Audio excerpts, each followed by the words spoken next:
geus lila abdi teh gelut Gusti ieu nya cara rangkeul awak di sim abdi masa minggu teh gelut oge kamari ge nyobian abdi gelut jeung mitoha menang abdi eleh tungtungna pun bojo dicabut ku mitoha kitu Gusti nah make gelut teu pira mitoha kercingogo di balong disudrungkeun ku abdi teh sok bayangkeun teu pira naon sia atuh kitu Gusti tah numawi ayeuna jisim abdi bakal bade meupes keuyang jisim abdi nuju aya dina kaayaan jiwa perang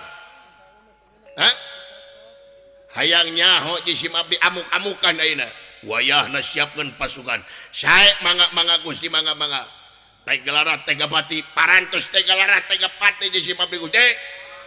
anang abdi mah Gusti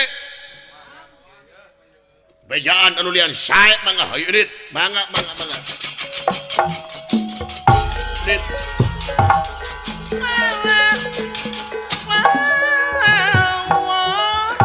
ayo woi ayo woi woi aduh anjing ih Allahu Akbar naon kakara naon hayu dengarti aing mah ongkoh kudunungan teh dikumpulkeun teh bade rapat ongkoh kudunungan dikumpulkeun teh bade badami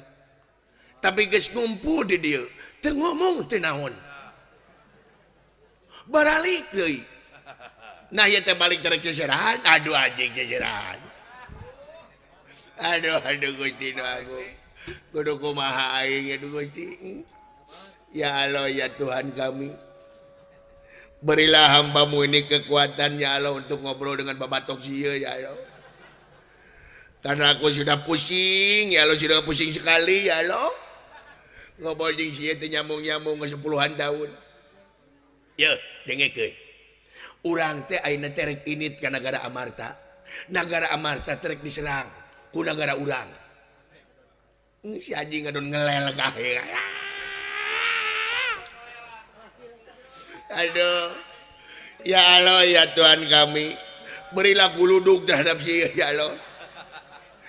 tapi jangan terlalu kenceng ya Allah asa tutung we wungkul teng duge ka maut ya